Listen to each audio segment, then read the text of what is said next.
الحمد لله نحمده ونستعينه ونستغفره ونؤمن به ونتوكل عليه ونعوذ بالله من شرور أنفسنا ومن سيئات أعمالنا من يهده الله فلا مضل له ومن يضلله فلا هادي له ونشهد أن لا إله إلا الله وحده لا شريك له ونشهد أن سيدنا وحبيبنا ومولانا محمدا عبده ورسوله صلى الله تبارك وتعالى عليه وعلى آله وأصحابه وبارك وسلم تسليما كثيرا أما بعد فأعوذ بالله من الشيطان الرجيم بسم الله الرحمن الرحيم واصبر نفسك مع الذين يدعون ربهم بالغداة والعشي يريدون وجهه ولا تعد عيناك عنهم تريد زينة الحياة الدنيا ولا تطع من أغفلنا قلبه عن ذكرنا واتبع هواه وكان أمره فرطا وقال تعالى في مقام آخر ما كان محمد أبا أحد من رجالكم ولكن رسول الله وخاتم النبيين وكان الله بكل شيء عليما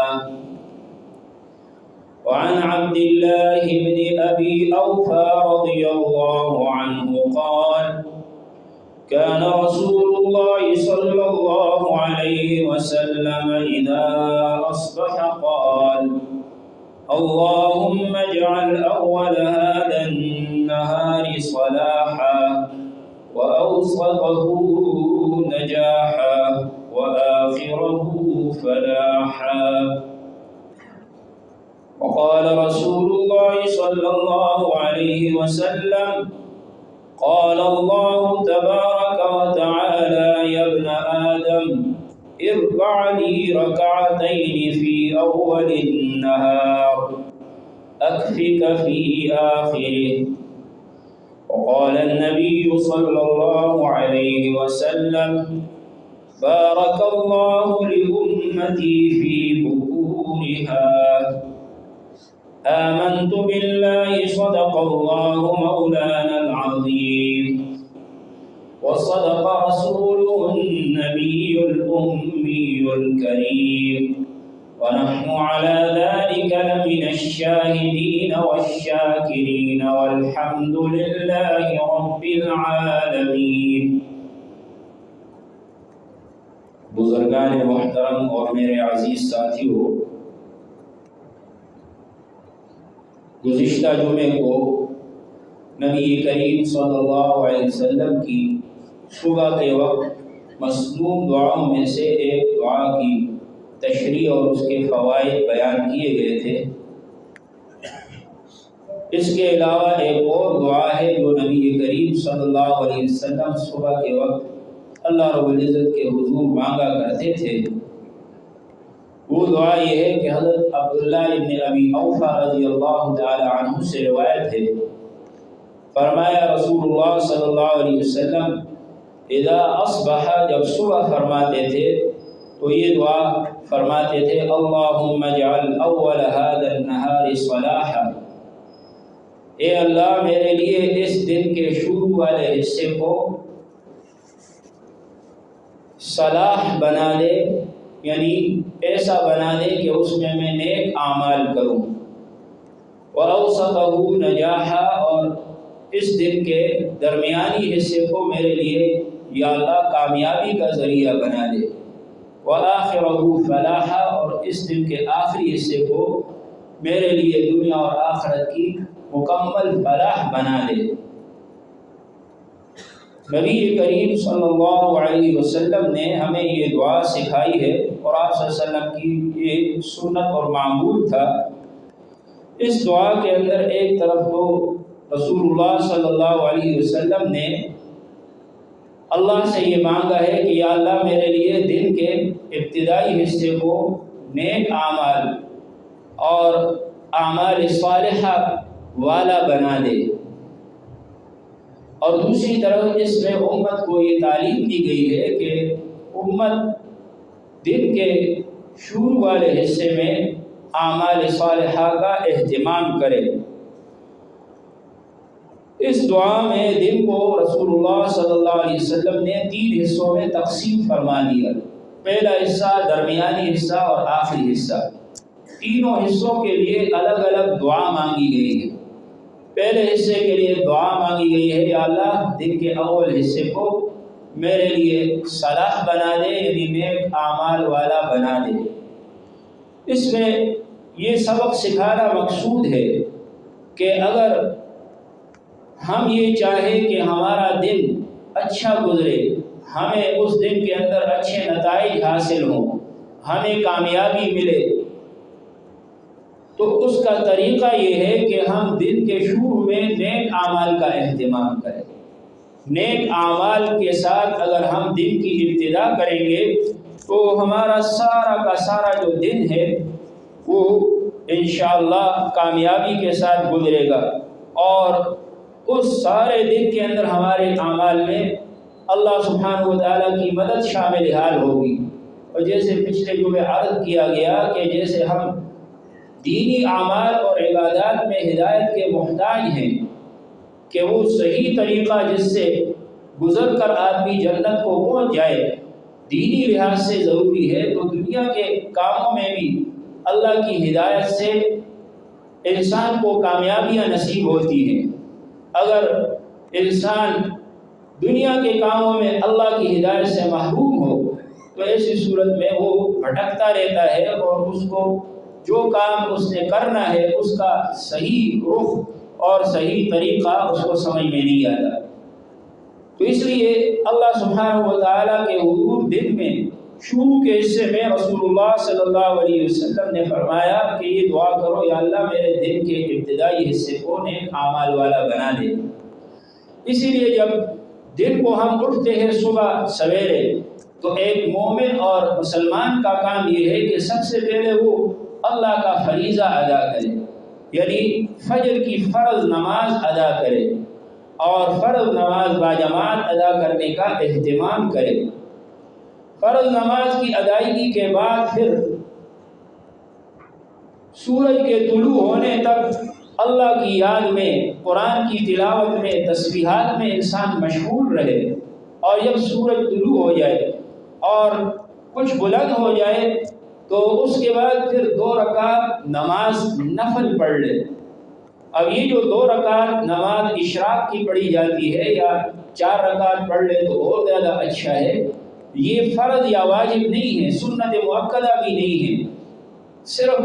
نفل کی حیثیت رکھتے ہیں، لیکن ان کی برکت اتنی زیادہ ہے کہ جناب نبی کریم صلی اللہ علیہ وسلم نے ارشاد فرمایا کہ اللہ سبحانہ و تعالیٰ فرماتے ہیں، یا ابن آدم ارکع لی رکعتین فی اول النہار۔ اللہ سبحانہ و تعالیٰ خود فرماتے ہیں کہ اے ابن آدم تم میرے لیے 2 رکعتیں دن کے شروع میں پڑھ لو، اکفک آخرہ، میں آخر تک تیرے لیے کافی ہو جاؤں گا۔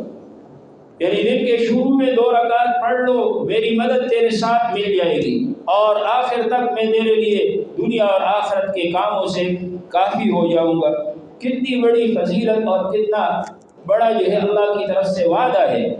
کہ جب تم دن کے شروع میں 2 رکعت پڑھ لو صبح صادق طلوع آفتاب کے بعد اشراق کے وقت میں، تو فرمایا اللہ کی طرف سے مدد کا وعدہ ہے، اللہ تعالیٰ تمہاری مدد فرمائیں گے، دن کے کاموں میں کامیابیاں ملیں گی، دن کے کاموں میں برکتیں نصیب ہوں گی۔ اس لیے مومن کا کام یہ ہے کہ صبح سویرے اٹھ کر وہ صبح سویرے اٹھنے کے بعد فجر کی فرض نماز ادا کرے۔ فجر کی نماز کی اہمیت انتہائی زیادہ ہے، اور نماز فجر کی اہمیت کے بارے میں رسول اللہ صلی اللہ علیہ وسلم نے فرمایا جو آدمی فجر کی نماز ادا کرتا ہے وہ اللہ سبحانہ و تعالیٰ کے امان میں آ جاتا ہے، اور جو فجر کی نماز ادا نہ کرے تو اس کے لیے کوئی امان نہیں ہے۔ اس لیے فجر کی نماز کا اہتمام ہمارے لیے بہت ضروری ہے۔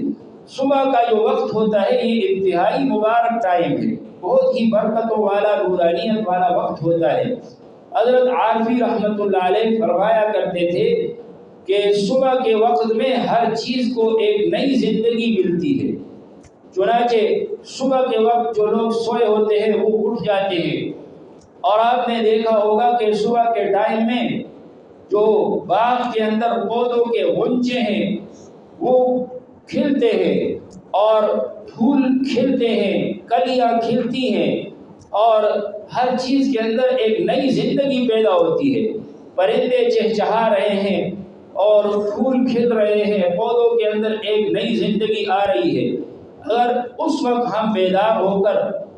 ہم اللہ تعالیٰ کا ذکر کریں گے، اللہ کی عبادت کریں گے، تو فرمایا کہ صبح کے وقت کا جو ذکر ہے، تلاوت ہے، اس سے انسان کے دل میں اللہ تعالیٰ ایسا نور عطا فرماتے ہیں کہ باقی اوقات کے ذکر اور عبادت کی وجہ سے وہ نور عطا نہیں ہوتا۔ اس لیے صبح کے وقت کا ذکر، صبح کے وقت کی جو تلاوت ہے، تسبیحات ہے، اس سے ایمانی نور نصیب ہوتا ہے۔ اور جیسے ہمارا جسم صبح کے وقت طاقت حاصل کرنے کے لیے ناشتے کا محتاج ہے، صبح کے وقت جو ہے وہ طاقت کمزور پڑ جاتی ہے، رات کا کھایا ہوا ہضم ہو جاتا ہے، اب مزید کھانے کو دل چاہتا ہے۔ صبح کے وقت میں اگر کوئی آدمی صبح سویرے ناشتہ کر لے وہ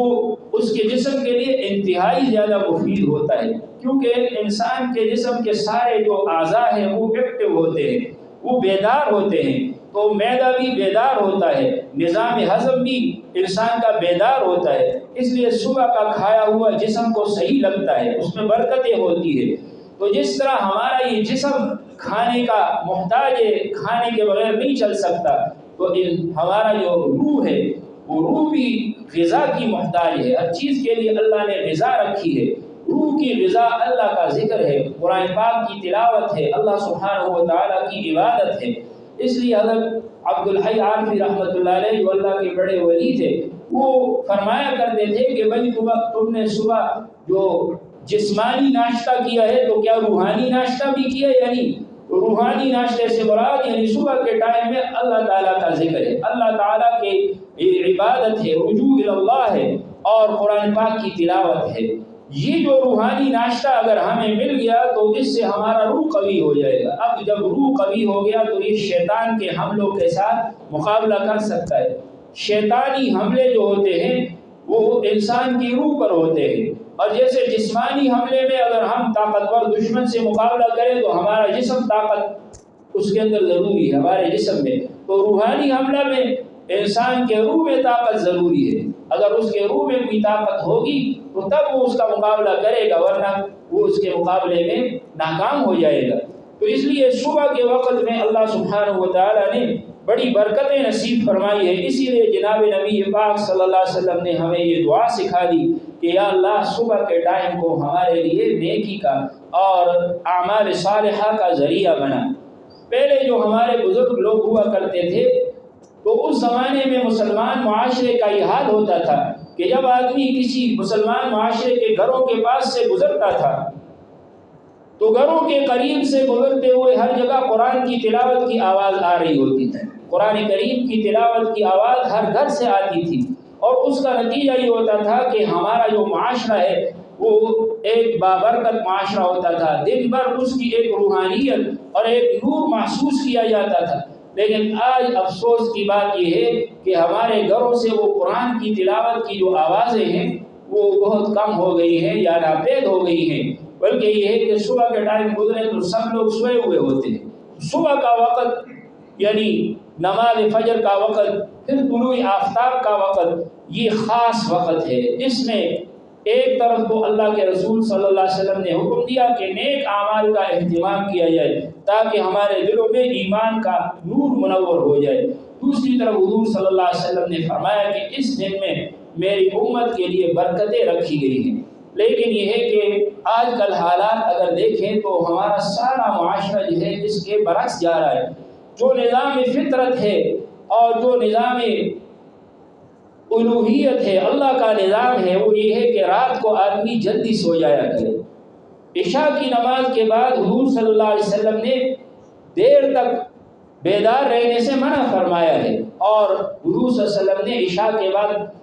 گفتگو کرنے کو بھی، آپس میں بات چیت کرنے سے بھی منع فرمایا ہے کہ لمبی گفتگو نہ کی جائے، بات چیت زیادہ نہ کی جائے عشاء کی نماز کے بعد، بلکہ سونے کا اہتمام کیا جائے، سونے کی تیاری کی جائے۔ عشاء کو جلدی سو جایا کریں، صبح جلدی اٹھ جایا کریں، یہ ہمارے رسول اللہ صلی اللہ علیہ وسلم کی تعلیم تھی۔ لیکن افسوس کی بات یہ ہے کہ آج ہم مسلمانوں نے اس کا عمل چھوڑ دیا، اور غیر مسلموں نے دنیا کے لیے، فوائد دنیاویہ کے لیے اس کو اختیار کر لیا ہے۔ چنانچہ آپ جائیں انگلینڈ میں اور امریکہ میں، اس طرف کے ممالک میں، وہاں کے جو انگریز ہیں وہ رات کو جلدی سو جاتے ہیں۔ وہ کہتے ہیں 9 بجے سے لے کر 12 بجے تک جب آدمی سوتا ہے اس کے دماغ کے اندر ایسے کیمیکل پیدا ہوتے ہیں کہ وہ اس کی صحت کے لیے بہت ضروری ہے، اور صبح سویرے وہ اٹھ جاتے ہیں اور پھر ورزش کرتے ہیں، باغ کے اندر دوڑ رہے ہیں، چہل قدمی کر رہے ہیں۔ لیکن ہمارے ہاں جو ہے اس کے برعکس نظام ہے۔ امریکہ میں رہنے والے کہتے ہیں کہ وہاں کے جو لوگ ہیں وہ سحری کے وقت اٹھ جاتے ہیں، اور پھر خواتین بھی سحری کے ٹائم اٹھ جاتی ہے، وہ مردوں کے لیے ناشتہ تیار کرتی ہے، اور لوگ کام پر صبح سویرے چلے جاتے ہیں، کھیتوں میں کام کرنا ہو، فیکٹریوں میں کام کرنا ہو، اس سحری کے ٹائم جو ہے وہ کام کے لیے نکل جاتے ہیں۔ تو دنیا کے اغراض و مقاصد کے لیے انہوں نے یہ طریقہ اختیار کیا ہوا ہے،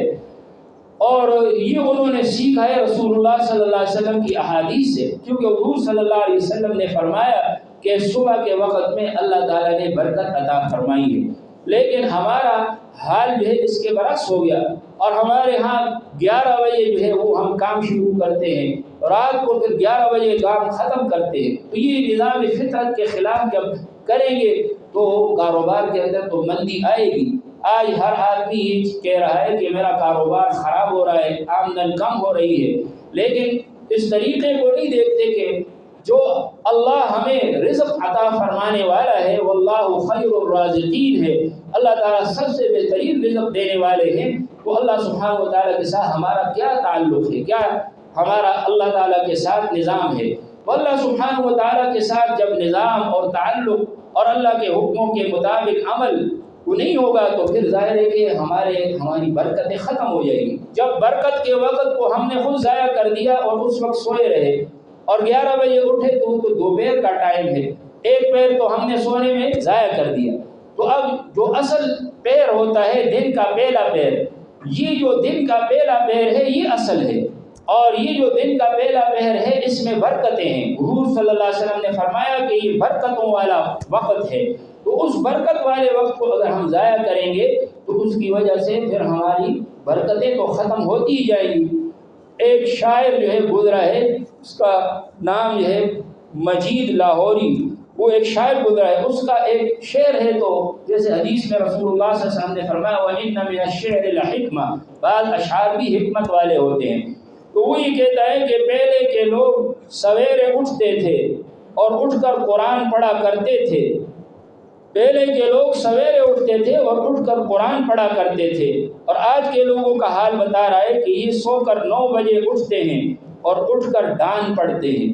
یعنی پہلے لوگ جو ہے وہ سویرے اٹھ کر اللہ کا قرآن پڑھتے تھے، ظاہر ہے کہ سویرے اٹھیں گے، اللہ سبحانہ و تعالیٰ کی برکت کا ٹائم ہے، اس میں اللہ کے قرآن کی تلاوت کریں گے، قرآن بھی برکتوں والا ہے تو ہمیں برکتیں نصیب ہوں گی۔ لیکن آج کل کے لوگ فرمایا کہ 9 بجے اٹھتے ہیں اور اٹھ کر پھر اخبار پڑھتے ہیں، ڈان پڑھتے ہیں، جو اللہ کی قرآن کا وقت تھا وہ ہم نے اخبار میں لگا دیا، اور جو اللہ سبحانہ و تعالیٰ کے حضور دعاؤں کا ٹائم تھا وہ دعاؤں کا وقت جو ہے وہ ہم نے اپنے نیند کے اندر اور غفلت میں لگا دیا، اللہ کی طرف کوئی رجوع نہیں ہے۔ تو اس وجہ سے جو ہے وہ ہمارا حال روز بروز نیچے جا رہا ہے۔ اس لیے دن کا جو سب سے پہلا حصہ ہے صبح کا وقت، جس کو بکورا کہا جاتا ہے، اس وقت کو اگر ہم اللہ سے غفلت میں گزاریں گے یا گناہوں میں گزاریں گے یا بیکار کاموں میں گزاریں گے تو پھر ہمیں برکتیں نصیب نہیں ہوں گی۔ حضور نبی پاک صلی اللہ علیہ وسلم کی کئی احادیث ہیں جس سے معلوم ہوتا ہے کہ صبح سویرے کا ٹائم یہ مبارک ہے۔ ایک حدیث میں حضور صلی اللہ علیہ وسلم نے اللہ سے دعا فرمائی، فرمایا بارک اللہ لامتی فی بکورها، اے اللہ میری امت کے لیے صبح کے وقت میں برکت عطا فرما۔ اللہ سبحانہ و تعالی نے صرف ذکر اور عبادت ہی نہیں بلکہ اللہ سبحانہ و تعالی نے ذکر و عبادت کے ساتھ ساتھ اللہ سبحانہ و تعالی نے دنیا کے کاموں میں بھی صبح کے وقت میں برکتیں نصیب فرمائی ہیں۔ اس لیے جو ہے ہم سب کو صبح سویرے اٹھنے کا اہتمام کرنا چاہیے، اللہ کے حضور حاضر ہو کر رجوع اللہ کریں اور اللہ تبارک و تعالیٰ کے حضور ہم جو ہے صبح کے وقت میں اللہ سبحانہ و تعالیٰ سے مانگے۔ ایک صحابی گزرے حضرت صخر رضی اللہ تعالی عنہ، تو اصل میں یہ جو حضور صلی اللہ علیہ وسلم کا ارشاد ہے کہ اللہ نے میری امت کے لیے صبح کے وقت میں برکت رکھی ہے، یہ ارشاد آپ صلی اللہ علیہ وسلم نے ایک صحابی کو فرمایا۔ ایک صحابی حضرت صخر فرماتے ہیں کہ حضور صلی اللہ علیہ وسلم نے فرمایا اللہم بارک لامتی فی بکورها، اے اللہ میری امت کے لیے صبح کے وقت میں برکت عطا فرما دیجئے۔ تو حضور صلی اللہ علیہ وسلم جب کوئی جہادی مہم پر کوئی قافلہ بھیجتے تھے، لشکر بھیجتے تھے، تو فرمایا اذا بعث سریۃ او جیشا بعثهم فی اول النہار، دن کے شروع میں بھیجا کرتے تھے۔ اور حضرت صخر تاجر تھے، تو حضرت صخر کو یہ آپ نے تلقین فرمائی کہ آپ تجارتی سرگرمیاں صبح کے وقت کیا کریں۔ تجارت کے کام ہیں، صنعت کے کام ہیں، یا انجینئرنگ کے کام ہیں، یا پڑھنے پڑھانے کے کام ہیں، تعلیم و تعلم ہے، یہ سب کام اگر آپ صبح کے وقت کریں گے، آپ خود تجربہ کر کے دیکھیں، اس میں اتنی برکت ہوتی ہے کہ باقی اوقات میں اس کام میں وہ برکت نہیں ہوتی۔ تو اس لیے حضور صلی اللہ علیہ وسلم نے ان کو تعلیم فرمائی۔ تو اب یہ جب تجارت کے لیے جاتے تھے، سفر کرتے تھے، دن کے شروع میں سفر کرتے تھے، تو حدیث میں آیا کہ فَأَسْرَا، ان کو بڑا نفع ہوا، وَأَكْسَرَ وَكَسُرَ مَالُهُ، اور ان کا مال بہت بڑھ گیا۔ اسی طریقے سے ایک حدیث میں آپ صلی اللہ علیہ وسلم نے حضرت فاطمہ رضی اللہ تعالی عنہا کے بارے میں آتا ہے، حضرت فاطمہ خود فرماتی ہیں کہ مر ربی رسول اللہ صلی اللہ علیہ وسلم وَأَنَا مُضْطَجِعَةٌ، کہ حضور صلی اللہ علیہ وسلم میرے پاس سے گزرے اور میں صبح کے وقت سوئی ہوئی تھی، آرام کر رہی تھی، فَحَرَّكَنِي بِرِجْلِهِ، تو حضور صلی اللہ علیہ وسلم نے اپنے پاؤں مبارک سے مجھے حرکت دی۔ آپ صلی اللہ علیہ وسلم نماز کے لیے تشریف لے جا رہے تھے، ثم قال، پھر فرمایا یا بنیا، اے میری بیٹی، قومی، کھڑی ہو جاؤ، اور اشہدی رزق ربک، اپنے رب کے رزق کی تقسیم کے لیے حاضر ہو جاؤ۔ صبح کے وقت اللہ کا رزق تقسیم ہو رہا ہوتا ہے، اللہ کی طرف فیصلے ہو، اللہ کی طرف سے رزق کی تقسیم کے فیصلے ہو رہے ہوتے ہیں۔ ولا تکونی من الغافلین، اور غفلت میں پڑھنے والوں میں سے مت بن جا۔ فإن اللہ عز وجل یقسم ارزاق الناس، اس لیے کہ اللہ سبحانہ و تعالیٰ لوگوں کے رزق کو تقسیم فرماتے ہیں، ما بین طلوع الفجر الی طلوع الشمس، طلوع فجر سے لے کر طلوع شمس تک، فجر کے طلوع سے لے کر طلوع شمس تک اللہ تعالیٰ رزق کو تقسیم فرما رہے ہیں۔ اس وجہ سے صبح کی نماز کے بعد انسان کے لیے سونا مکروہ ہے، غفلت میں پڑھنا مکروہ ہے۔ اللہ کی رزق تقسیم ہو رہی ہے اور ہم سوئے ہوئے ہوں تو اب ہمیں کیسے رزق ملے گی؟ اللہ سبحانہ و تعالیٰ نے اس وقت کو رزق کی تقسیم کا ذریعہ بنایا۔ حضرت عثمان رضی اللہ تعالیٰ عنہ کا ارشاد ہے، فرمایا رسول اللہ صلی اللہ علیہ وسلم نے ارشاد فرمایا نوم الصبح یمنع الرزق، صبح کی نیند انسان کے رزق کو روک دیتی ہے، صبح کی نیند سے رزق ختم ہو جاتا ہے۔ اسی طرح حضرت عائشہ رضی اللہ تعالیٰ عنہ فرماتی ہے کہ رسول اللہ صلی اللہ علیہ وسلم نے فرمایا باکروا طلب الرزق، صبح سویرے رزق کے طلب میں نکل جایا کرو، فإن الغدوة برکۃ ذو نجاح، اس لیے کہ صبح کا وقت برکت والا ہے، کامیابی کا ذریعہ ہے۔ یہ حضور صلی اللہ علیہ وسلم نے ارشاد فرمایا۔ اسی طرح آپ صلی اللہ علیہ وسلم کا ارشاد ہے، فرمایا الثابت فی مصلاہ بعد صلاة الصبح، جو آدمی اپنی نماز کی جگہ میں صبح کی نماز کے بعد بیٹھا رہے، جم کر بیٹھا رہے، تو آپ صلی اللہ علیہ وسلم نے فرمایا کہ یذکر اللہ، اللہ کا ذکر کرے حتی تطلع الشمس، حتیٰ کہ سورج طلوع ہو جائے. تو فرمایا ابلغ فی طلب الرزق من الضرب فی الآفاق، یہ رزق کو طلب کرنے میں اس سے زیادہ مؤثر ہے کہ انسان دنیا کے اطراف میں چکر کاٹتا رہے اور رزق کے لیے آگے پیچھے چلتا رہے، سفر کرتا رہے، اس سے زیادہ بلیغ ہے. و بہرحال اسی لیے حضور صلی اللہ علیہ وسلم نے ہمیں یہ دعا سکھائی کہ یا اللہ میرے لیے دن کے پہلے حصے کو میرے لیے یا اللہ نیک کاموں کا ذریعہ بنا، یا اللہ میرے حصے میں نیک کام کروں، اللہ کی تلاوت، رجوع اللہ کروں. اور پھر دوسرا حصہ جو دوپہر کا ہے اس کے بارے میں فرمایا وَأَوْسَطَهُ فَلَاحًا، یا اللہ دن کے درمیانی حصے کو میری کامیابی کا ذریعہ بنا. یعنی جب دن کے شروع حصے میں محنت کروں یا اللہ اس میں مجھے کامیاب فرما دے. وَآخِرَهُ نَجَاحًا، اور دن کے آخری حصے کو میرے لیے ایسی کامیابی بنا دے کہ گھر کو میں واپس آؤں تو میرے جتنے کام اور مقاصد ہیں وہ پورے ہو چکے ہوں، دنیا کی بھی کامیابی مل جائے، آخرت کی بھی اللہ تعالیٰ کامیابی عطا فرما دے. تو یہ ایک دعا بھی اگر ہماری قبول ہو گئی تو ہمارا بیڑا پار ہو جائے گا. اس لیے ہمیں اس دعا کا اہتمام کرنا چاہیے. یہ چھوٹی چھوٹی دعائیں ہیں، آسان الفاظ ہیں. اللہم اجعل اول هذا النہار صلاحا وأوسطه فلاحا وآخرہ نجاحا. اے اللہ پہلے حصے کو دن کا میرے لیے نیک کاموں کا ذریعہ بنا، درمیانی حصے کو یا اللہ کامیابیوں کا ذریعہ بنا، آخری حصے کو مکمل کامیابی بنا. تو یہ دعا انشاءاللہ ہم سب اہتمام کریں گے نا اس کا. اللہ تعالی ہم سب کو توفیق عطا فرمائے. ابھی جو ہے ہمارے اس تھانہ کے SHO صاحب تشریف لائے ہوئے ہیں. کوئی رفائی انہوں نے اعلان کرنا ہے کہ اگر کسی کو کسی تھانے میں جا کر جو اپنی کوئی شکایت ہے یا اپنی کوئی تکلیف ہے وہ پہنچانا مشکل ہو تو حکومت نے کچھ سہولیات دی ہیں شہریوں کو کہ وہ سہولیات جو ہے وہ اس طریقے سے بھی آپ پہنچا سکتے ہیں. تو اس لیے وہ 2 منٹ کے لیے آپ کے سامنے یہ پیش کریں گے.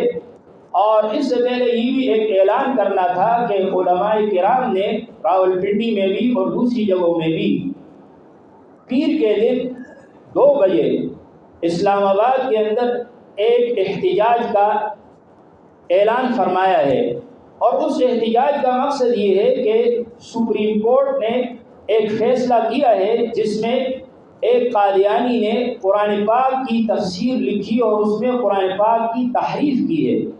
قرآن پاک کی تفسیر قادیانیوں کے عقیدے کے مطابق کی ہے. اور ظاہر ہے کہ قادیانیوں کے عقیدے میں بہت سی آیات کا مطلب وہ نہیں ہے جو حضور صلی اللہ علیہ وسلم سے ثابت ہے، اجماع ہے اس پر امت کا.